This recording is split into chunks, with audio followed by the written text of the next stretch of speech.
welcome everyone to the Camp Colloquium for today. So we're very happy to have Sadaf Sobhani here today from over in Upson Hall, so sort of down that way. Sadaf's an assistant professor in mechanical and aerospace engineering here at Cornell, and works a lot on numerical methods for combustion and understanding things of this sort, which I'll let her say a lot more about than I can. So she's going to talk about numerical investigation of heterogeneous combustion. So go for it. Thank you so much.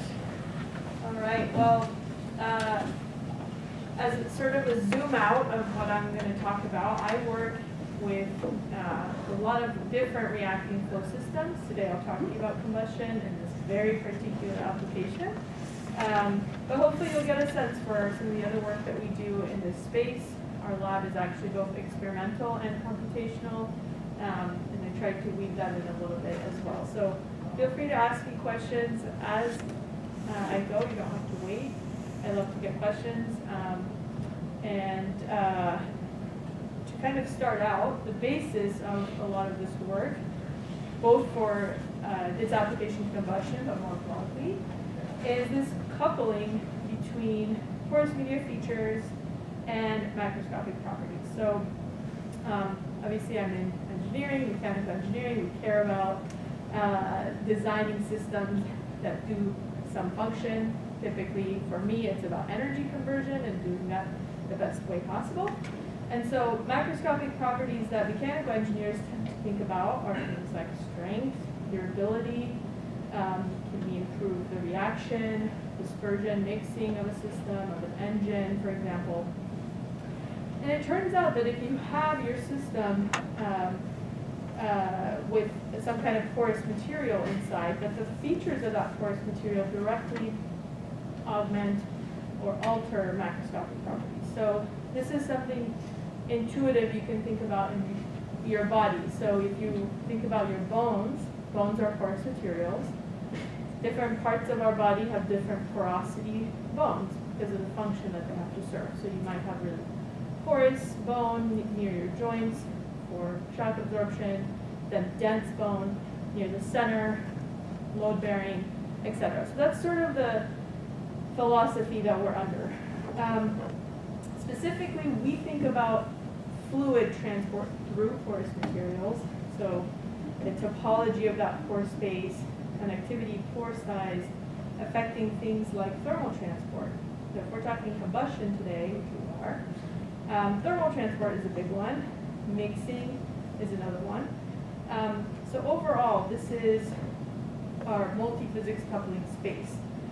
We always have something to do with the materials, so we want to think about how these pore structures are designed, how that feeds back into the heat transfer and the fluid mechanics, and then sometimes we'll have chemistry too. So there might be chemical reactions from a flame or from an electrochemical system, whatever it might be. So here's a broad range, zooming out of our topic today, which is going to be combustion, but zooming out and looking at porous materials in thermofluidic applications.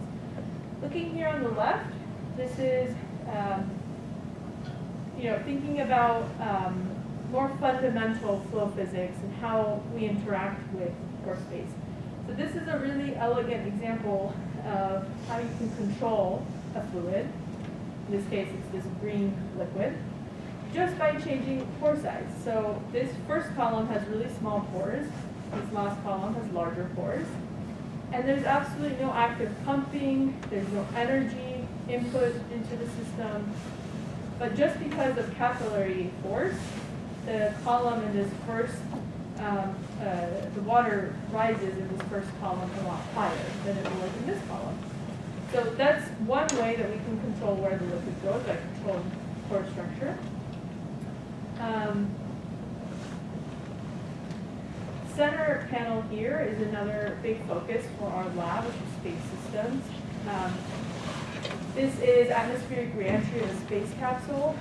Entry or re-entry depends on where you're going. But what protects this spacecraft from completely ablating away is actually a porous material. And so we look at the design of that porous material and how we can control the heat transfer in this really extreme environment so that we better protect spacecraft in future missions.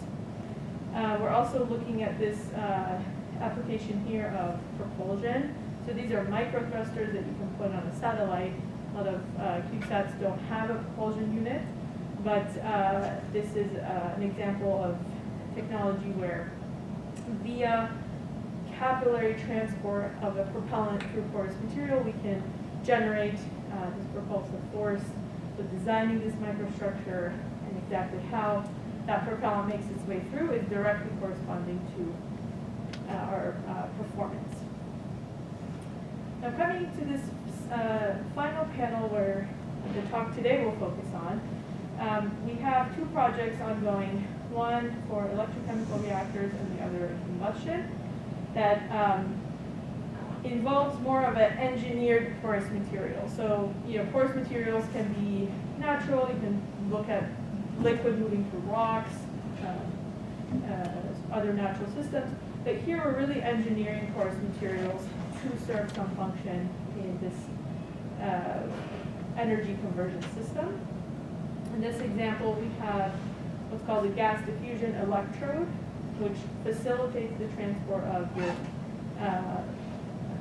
in this case, carbon dioxide. We're converting carbon dioxide to anything other than carbon dioxide, so anything less harmful for the environment, polymers, fuels, etc. And by changing the morphology of that porous structure, we can change the efficiency of that conversion. Now, what motivates us to put in a porous material in a combustor? That's not typically something that you would think to do. Our motivation is to enable lean premixed combustion. So this is one technique for premixing the fuel and oxidizer, air for example, to the energy that you want to extract plus whatever products come out.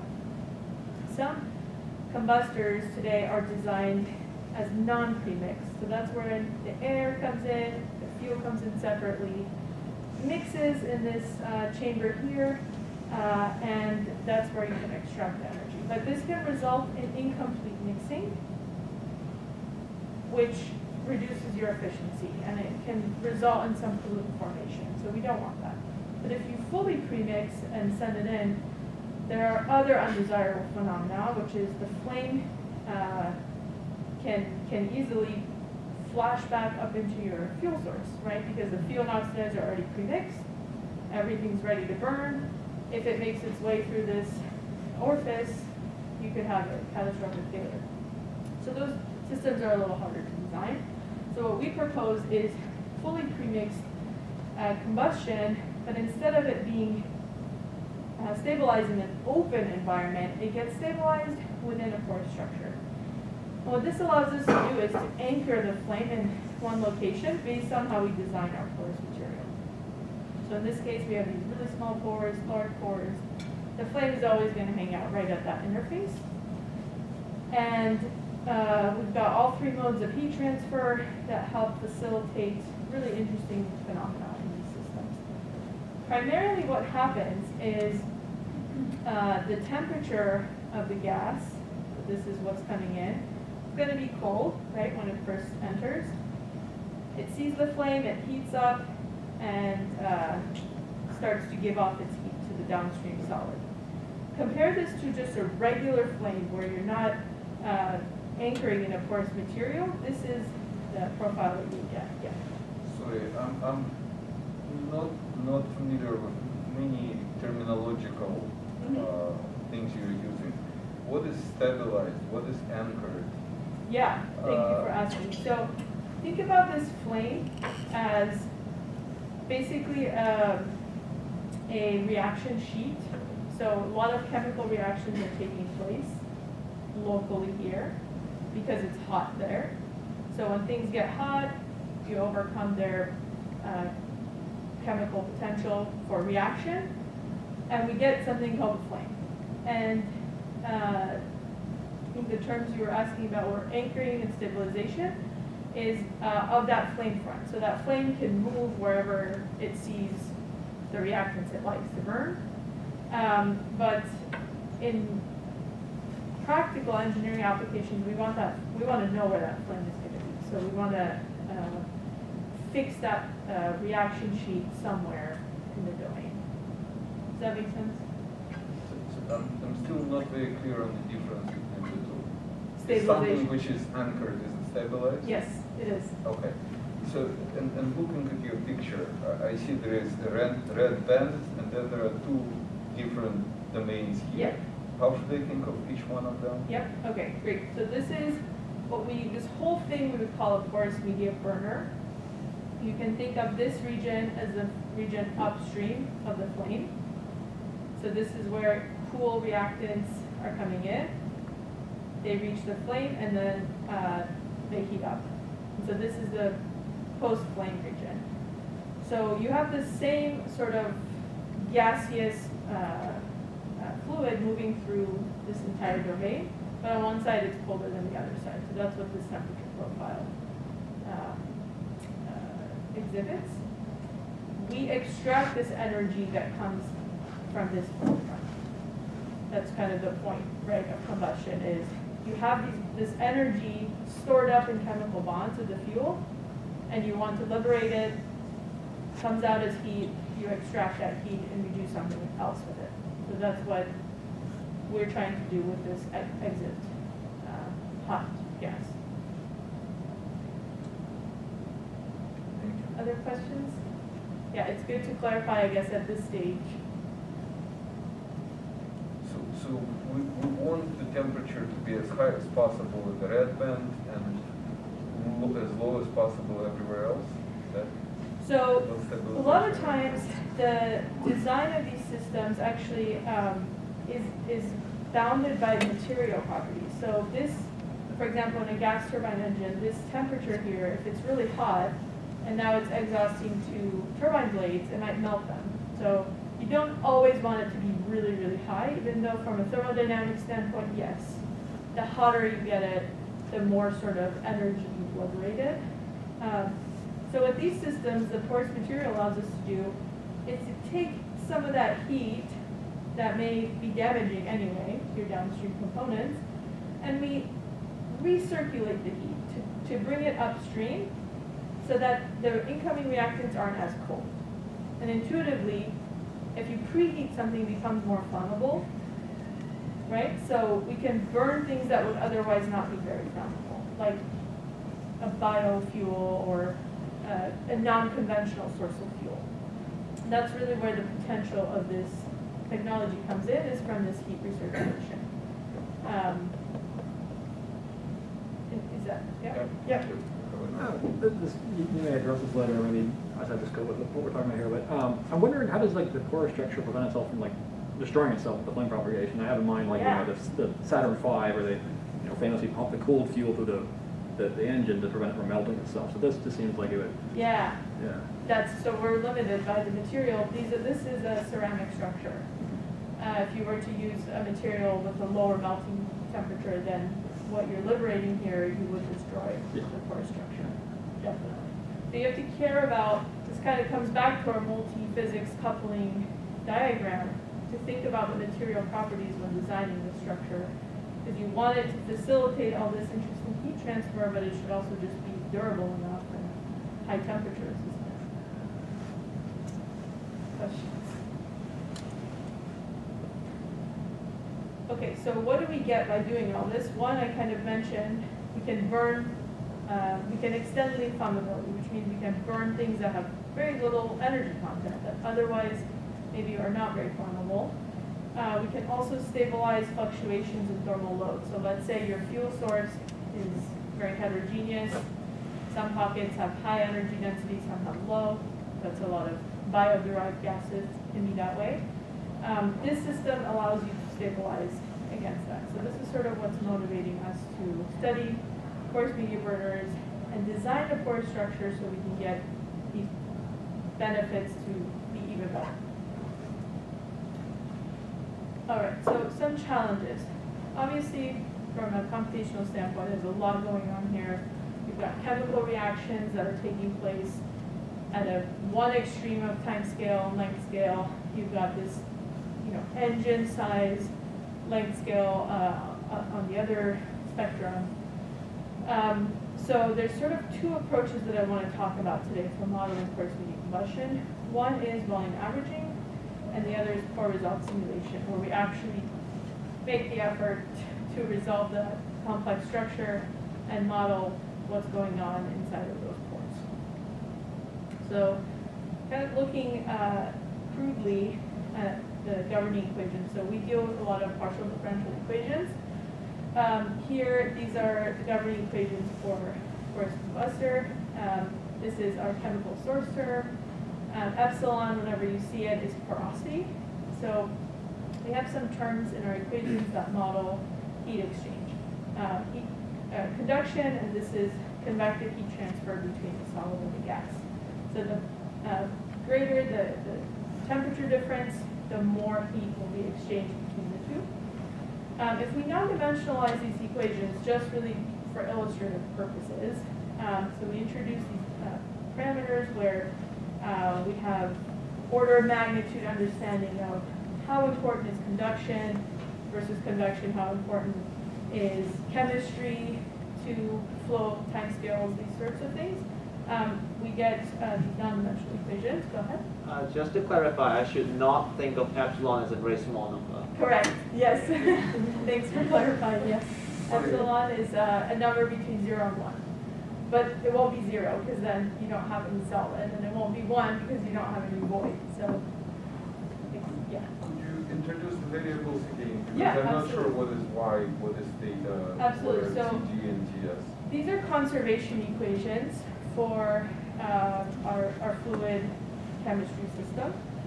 So y, you would solve one of these for every species in your system. Y is mass fraction of all the different species, so you're just conserving how much y can evolve, move around, diffuse around, and be generated.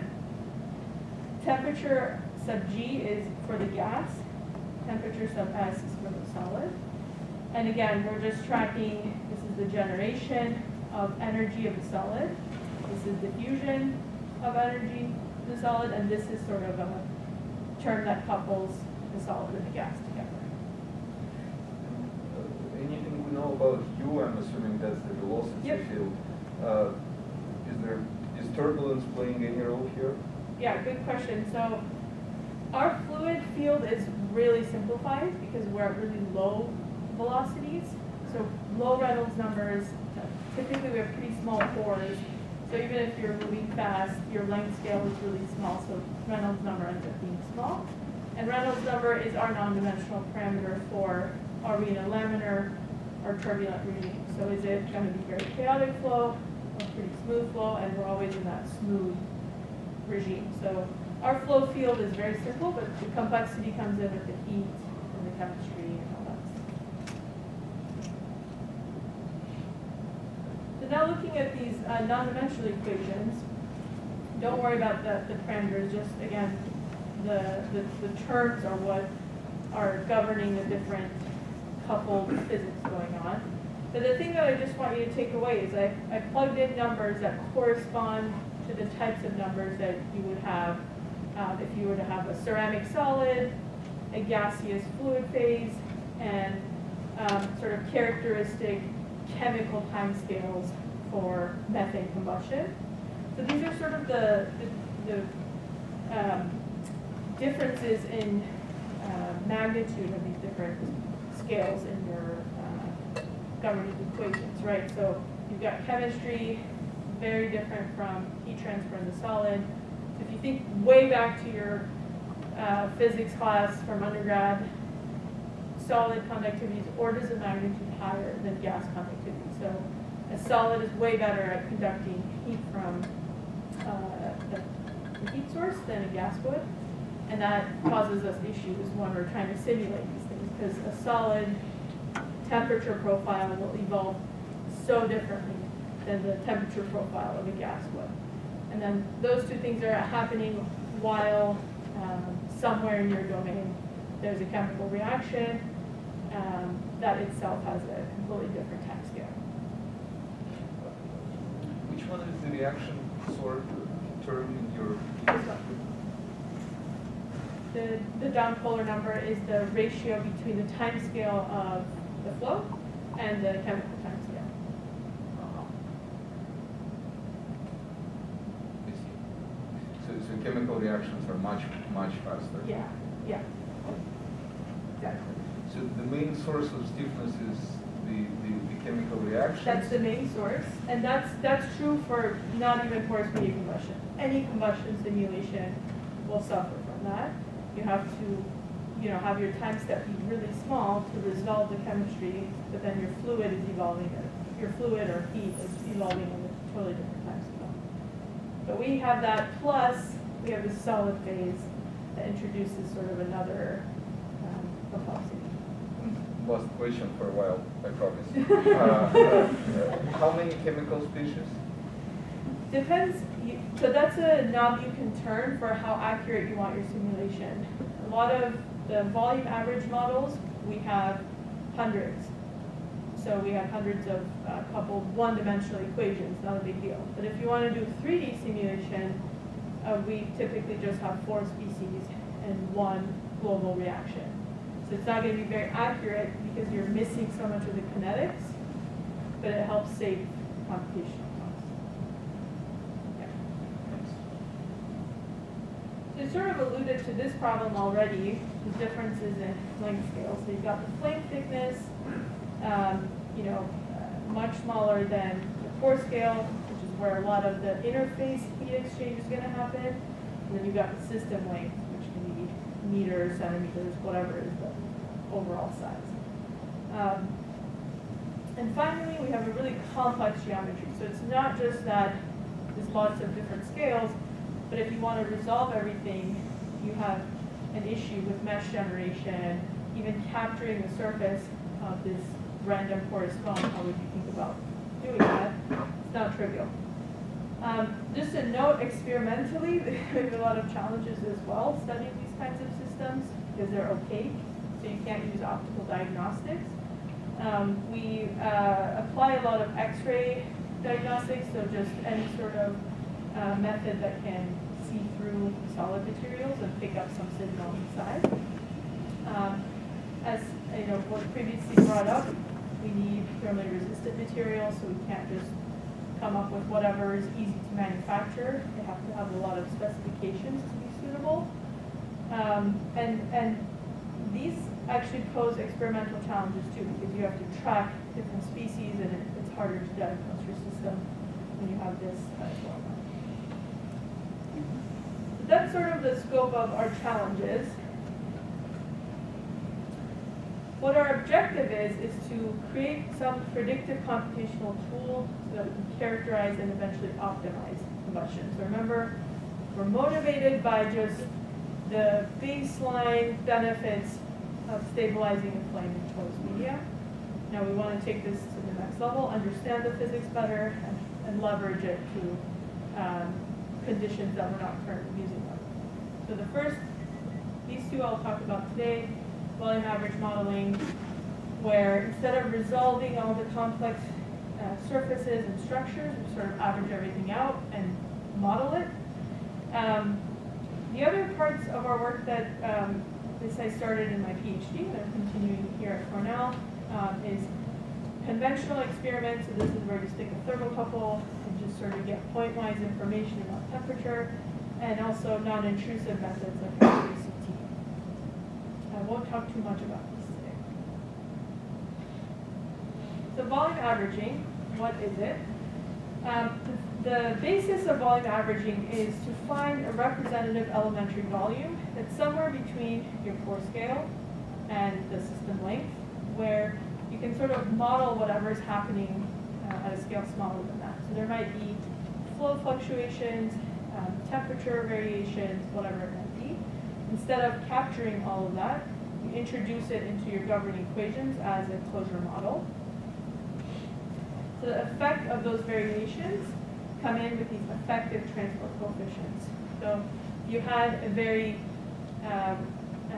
result simulation, all you'd have to do is tell it the molecular contribution, and you've resolved everything else that's going to happen. But here, because we have this mechanical contribution that's getting averaged out, this has to be added to the transport coefficients.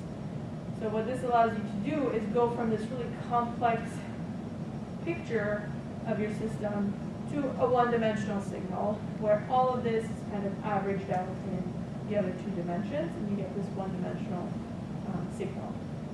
Obviously, if you're interested in learning about pore scale dynamics, this is not the right method, but if you want to know system level, global insights, you have pretty good closure models, maybe from an experiment that you ran, so you kind of know what are the pore scale features, then this is a really powerful tool for gaining system level insight.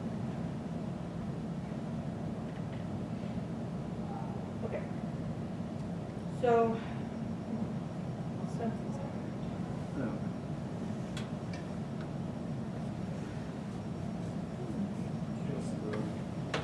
oh, maybe that, oh, that, yeah. Maybe this one? While the slides are Oh, yeah. coming back up, this homogenization Yeah. performance, Yep.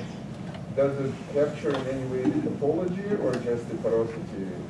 It's always, for now, parameterized on porosity and pore size, but actually some of our recent work shows that the topology can be really significant. So that's sort of ongoing work, but not in any way the current state. The current state is random foam, somebody runs an experiment, and then the models are parameterized on the porosity and pore size. But how exactly that pore space was connected isn't considered. So we found that that can be order one in its influence on the performance. So, yeah. These system level volume average methods for now tend to give a lot of qualitative, but not quantitative insight. Yeah. Yeah, while we're doing questions, do you think about thermal expansion at all through all of this? We don't, other than caring about the durability of the material, so it doesn't come in. I'm guessing you mean for like. Yeah, because performance. you're burning things that's going to get hotter and your pore And it'll should shrink. shrink or something. Yeah. Yeah, we don't model it. We don't assume it to be too impactful for combustion behavior. But experimentally, that is our biggest bottleneck, is that there is thermal expansion. So every time you turn your combustor on and off, you're introducing so much stress in the system, and it cracks. So that kind of limits this technology from industry applications at the moment. We haven't been able to identify a material that can go through that many cycles without breaking. But in terms of its influence on combustion models, it's not really considered. Yeah. We have been talking about topology, Yeah. so work on topological data analysis. Could you say a little bit more how topology enters your research, or how you see it could enter your research? I'll talk more about this later on too, when we think about bringing these like one-dimensional models to an actual physical model. How do you create a 3D pore space from a one-dimensional porosity signal? So I'll introduce how we do it. Obviously, also if you're doing a three-dimensional simulation, you're going to resolve the pore space. But in our one-dimensional models, we're not considering topology. Does that kind of address, maybe once we get there, you can, I'll call on you again, see if that addresses.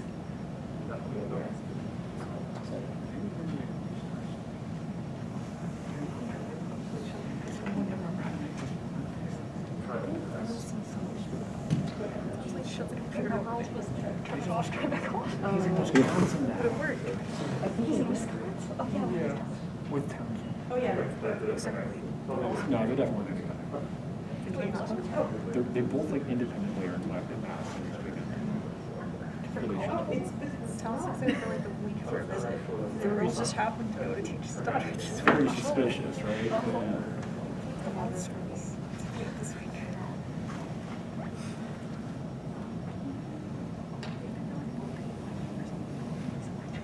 Sure.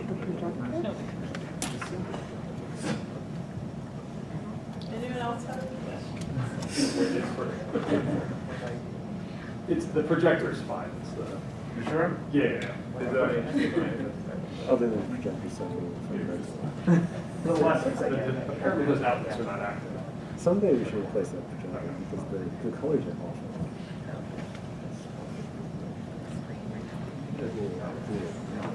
All right. Hey.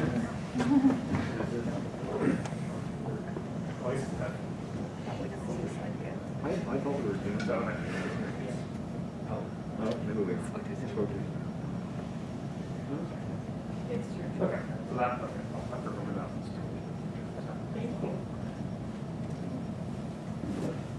All right, so, okay, a little break there.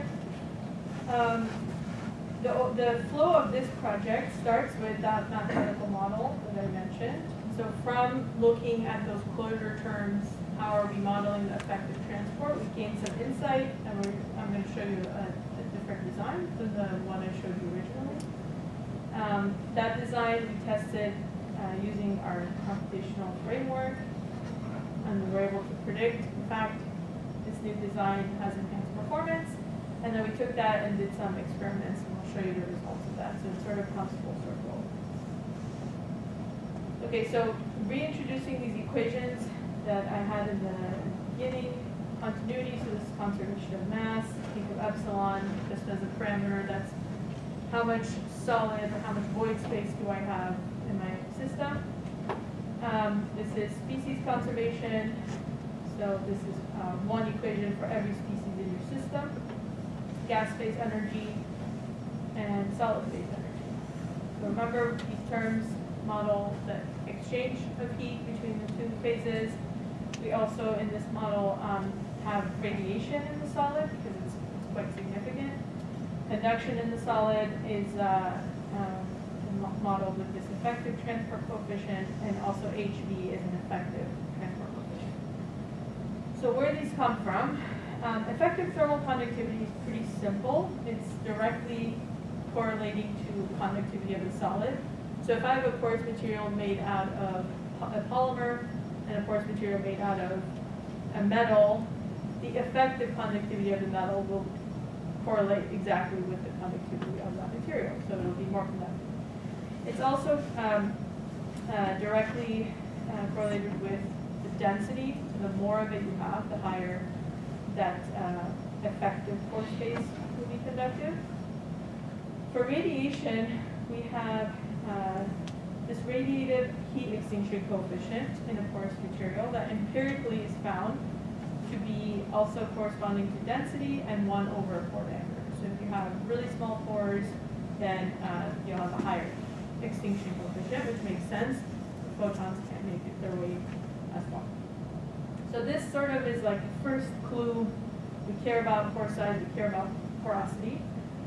They're going to affect our heat transfer modes. Looking at the gas phase temperature, we have a similar, this is now the non-dimensional equation. We have this term that governs the magnitude of interface heat exchange.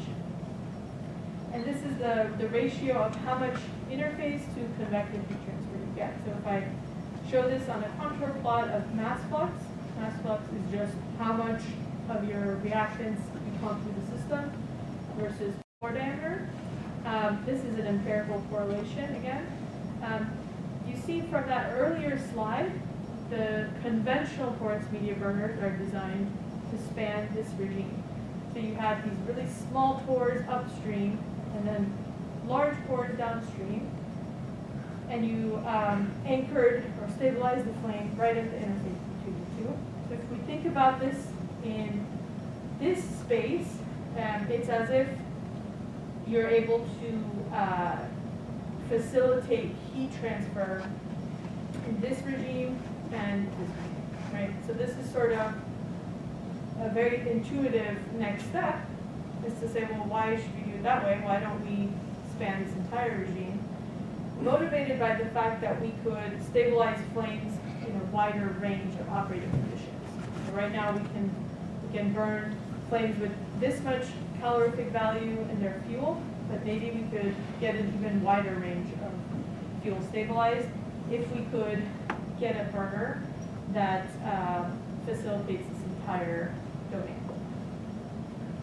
So this is sort of the new concept, is let's move away from step topology, which is how things are designed today, and have some sort of gradation. When I say topology here, I just mean morphology, really. It's just pore size, porosity.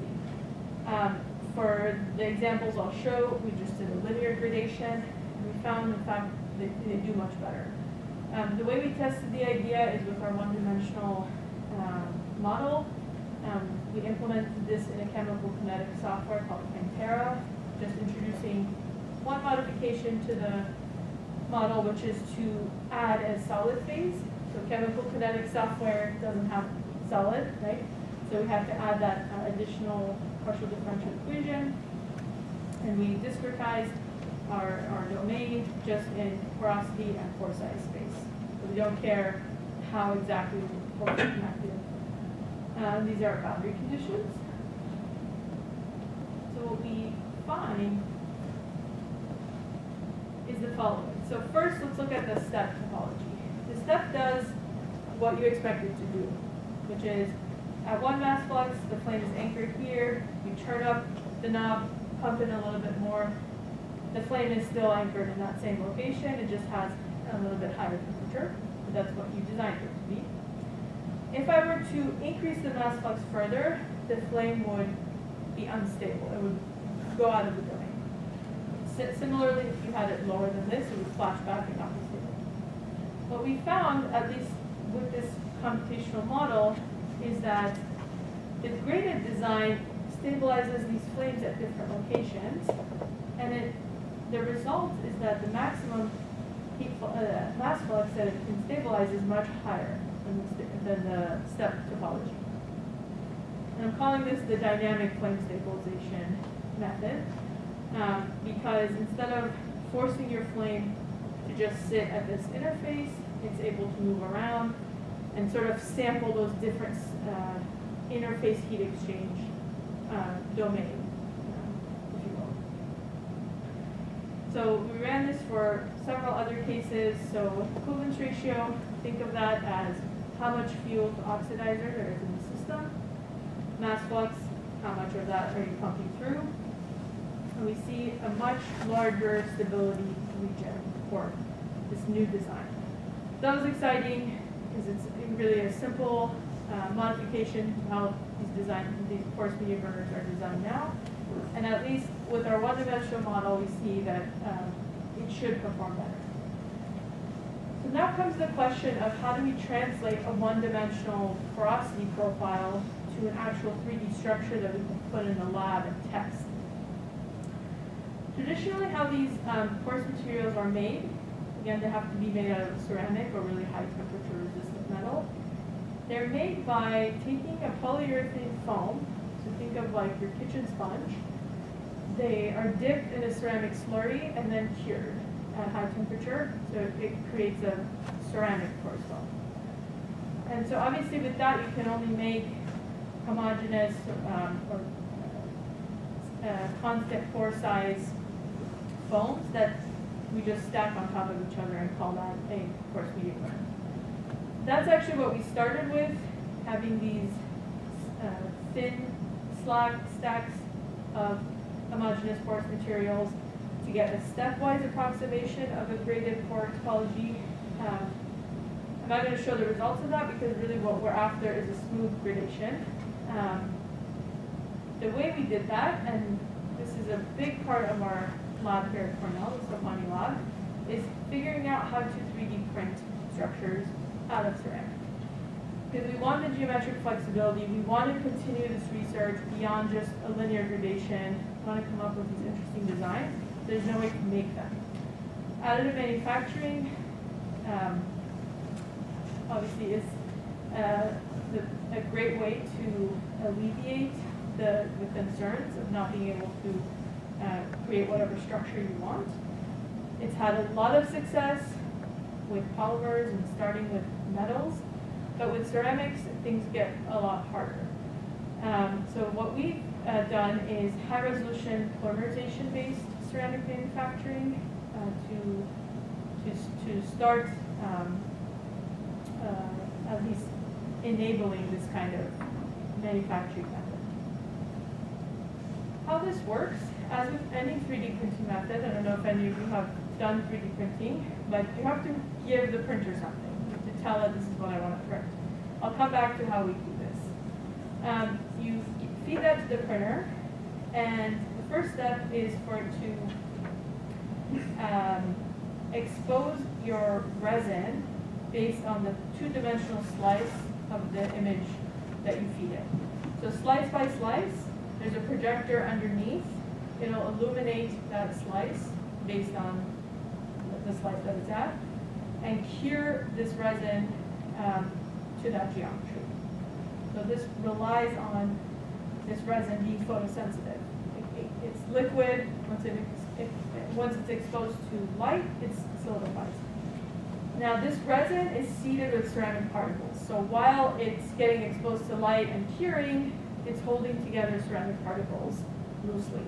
So at least you've got a ceramic polymer composite at this stage. If we want a fully densified ceramic, we have to take what comes out of the printer and post-process it in a furnace. So that's the final step of this particular method. This is our ceramic 3D printer, and the furnaces we have in our lab to post-process them and create these dense parts. This is what porous media burner looks like. They're pretty small when they're additively manufactured. That's the limitations of that method. We instrument them with thermocouples, gas sample analyzers, and a lot of mass flow controllers to test what is the flame structure or flame dynamics inside the structures. And then we use a lot of the facilities here to diagnose the solid itself. So coming back to that step one, we need the STL file, we have to feed the 3D printer something, right? So the way that we design these structures is using strictly periodic minimal surfaces. For example, this is the equation for a diamond surface. And the neat thing about this is that based on how you control the parameters in this equation, you can control pore size and porosity. And it sort of extends beyond the random foam structures that came from our polyurethane foams and gives you many different topological variations of the same global pore size or porosity. So by introducing some modifications to this equation, so if you just want a linear profile, you can approximate it by just adding a linear variation to this Q. Same for omega, so that's the frequency of your function. This will change the porosity, so how frequently you introduce a new pore makes them smaller or larger. So you get these sorts of structures. So going from the small pores to large pores, you could do this in the other dimension, in all three dimensions, whatever it is.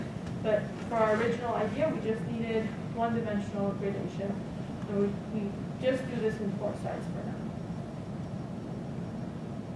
All right, so this is our experimental setup. I kind of introduced it before. This is what these burners look like under operation. They glow hot red, and our thermocouples pick up what temperature is produced. Putting it all together now, we come back to our equivalence ratio versus mass flux profile. This is for a step topology burner. This is the region that we found to have a stable flame. And experimentally, we also found there to be a significant extension of flame stability, just simply by introducing a linear gradation. Of course, it takes a lot to get it here, because you have to convert it to a 3D geometry and figure out how to print it. But if you manage to do all that, there's significant potential that tailoring these structures significantly can outperform traditional design. So we're really excited by this, and the different components of this work each constitute a major thrust in our lab. So to summarize, we started with this reduced order model, proposing a new porous media design, motivated by the fact that all of the pore scale or closure models depend on pore size and porosity, so why not introduce something interesting in the pore space? And in fact, we found both from conventional manufacturing and even more with our additively manufactured burners, that we could introduce much improved performance in comparison to our conventional designs. All right, so this was our overview of the volume average models, and we have 10, 15 minutes? Yeah. 10 Yeah, minutes. 10 minutes. Yeah, so. Is that with questions or do you ask questions? There have been a lot of questions first, so maybe we can go 10 and then Okay. go through them. Yeah, so feel free to keep asking questions, but I'll take the last 10 minutes to just introduce the second part, which is how do we get information about that microstructure? How do we know how the flame interacts with the pore space? Which we took all that for granted, right, in our one-dimensional model. Okay. So the way that, this is just one study, but I want you to think about this in a broad sense, which is you have to figure out a way to model this pore space, mesh it, and run your computational fluid dynamics with chemistry and heat transfer and everything. So for this to be computationally tractable, what we did here is assume that we can capture the fundamental physics with a two-dimensional geometry. So instead of the full 3D, we have a two-dimensional geometry of just random arrays of spheres, or cylinders in this case. And just by their distribution and their connectivity, we have these knobs to turn for how that pore space is connected and how conductive is it.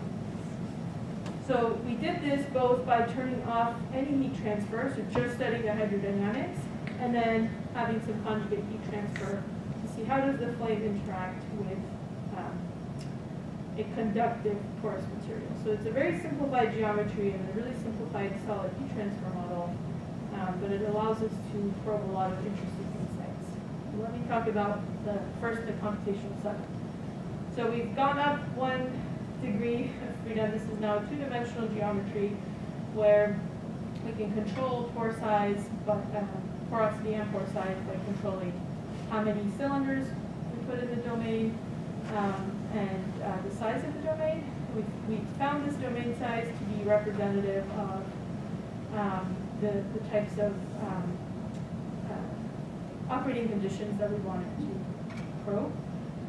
And so here's really the trick in this computational framework, which is to do triangulation of these cylinders using de Launay triangulation. So this is how we identify, without actually connecting the solid, how they would communicate.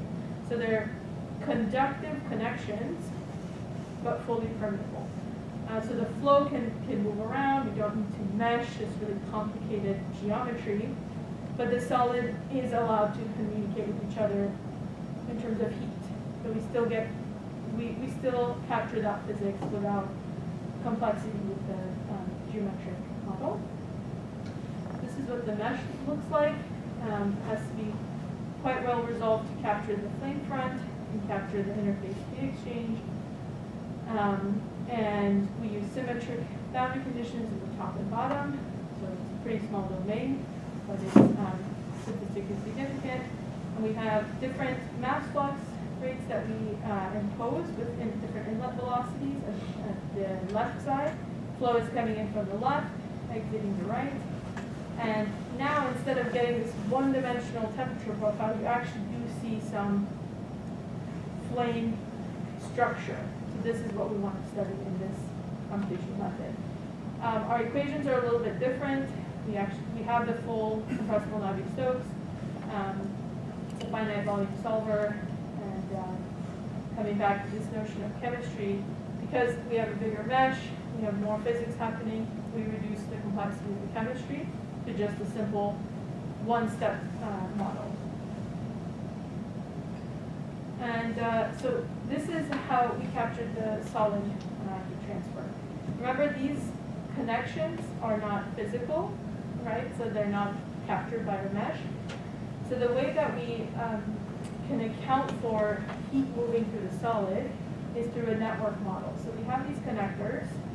At every time step, we compute the overall flux to and from each cylinder by summing the contributions from the adjacent fluid phase and the adjacent cylinders. So each cylinder is connected to maybe 4 or 6 other ones based on the de Lange triangulation. So we sum up how much heat flux do we get and receive from all the other ones. Same thing for the adjacent fluid elements. We initialize the temperature profile just as a hyperbolic tangent. So it's sort of what a flame temperature looks like, and then we allow the simulation to evolve and eventually capture both the solid and gas phase temperature. That was a very quick overview, but in a nutshell, this is a simple way of capturing conjugate heat transfer without actually having to mesh everything and be very limited in what you can simulate in a reasonable amount of time. So as I mentioned, we wanted to test how does different inlet conditions affect the flame topology. We also want to test how material properties affects the flame topology. So here already you can see just visually, A is an adiabatic case. Adiabatic meaning there's no heat transfer between the gas and the solid. So this is the same as just putting in an inert material that's not interacting at all the way down to here, which is 10 times the conductivity of our base material. In this case, our base material is aluminum. It's about 20 watts per meter Kelvin conductivity. So we test from there all the way to 10 times more conductive than that. You can see their signatures in the flame for each condition. One is in the adiabatic case, you have these long fingers, there's lots of interactions with the cylinders downstream. The more heat conductivity you have, the more you suppress that. And then, so we'll kind of talk through the details of this. I think we have a minute or a few minutes. Okay, so this is the simulation of one operating condition, which is where the inlet velocity and the flame speed are the same. The flame wants to consume these reactants almost at the same rate as they're coming in, and the flame starts to propagate upstream at this condition for all adiabatic low and high conductivity. High conductivity is the lambda star is 10, so 10 times the conductivity of alumina. So I think this is super interesting because you see a difference in the fluid phase temperature profile just based on the what the solid is allowed to do. So if the solid is really conductive, then the fluid downstream isn't as hot as it would be if the solid isn't allowed to participate. But what happens is your fluid upstream is hotter than it would be up in the adiabatic case. So this is a signature of porous media combustion, especially as we like to run them experimentally, which is with a high conductive material. We see this heat recirculation, we see the temperatures dropping off here. So this is directly a response to conductivity of the material. If we look now at the condition where the inlet velocity is a bit higher, now the flame is not moving back anymore because you're pumping it in fast enough, so this doesn't have the time to move back. So the flame dynamics are now also completely different. Not only is the temperature profile evolving differently, but you see this region here that's hotter than an adiabatic case, a case where you would think it's the maximum temperature that you can achieve. And that's really because the reactants are also hotter. So if you start with a higher temperature and then you burn something, you're going to get to an even hotter temperature. So this is called super adiabatic combustion. The other really exciting thing about this result is that it's sort of a contested subject. Can you stabilize a flame inside a porous material that doesn't have any variations in porosity or pore size? Typically, that's the trick you play, is to put in a porous material that's really high pore density or low pore density and have the flame stabilize at the interface. But we found that no, you can stabilize flames inside homogeneous porous materials, but it's a narrower regime, obviously. The other thing we found was as you increase the conductivity, this reaction region decreases. So reaction region can be defined as the area where you have both products and reactants. So this sort of a proxy for how corrugated your flame is. So it's very corrugated in these regions where the gas and solid are not communicating, but that gets diminished as the solid participates more. Flame stability is also directly affected. So as you increase the conductivity, you have this line dictates a stable flame, so a flame that's not moving at all. If you're to the left of this, that means your flame is flashing back. It's moving upstream. So we have more and more flame flashback as we increase the conductivity. So this is the sort of insights you can gain from these types of models in a relatively low computational cost. So I think I'll stop with that. Got some other slides here, but ongoing work. I want to acknowledge my coworkers at Stanford, Emmerich, and Joseph for this work. Here at Cornell, we're really trying to push the boundaries of this work, and instead of having this ad hoc approach to, okay, what if we did it this way, what if we did it this way, to actually formulate this in a topology optimization framework.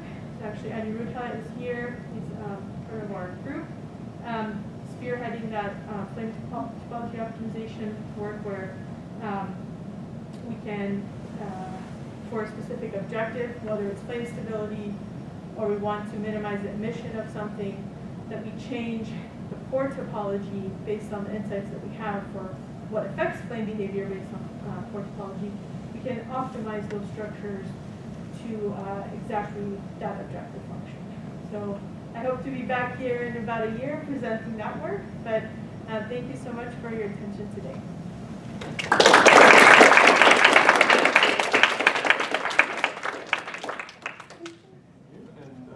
So we have time for one quick question. Others may take them offline if there's anything pressing someone wants to ask. Otherwise, So numerically, how are you determining whether or not your flame was stable?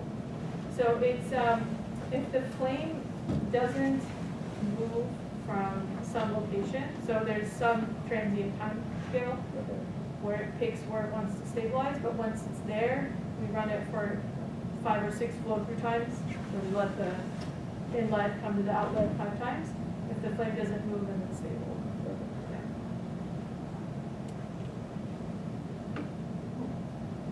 how about we thank Sadaf again?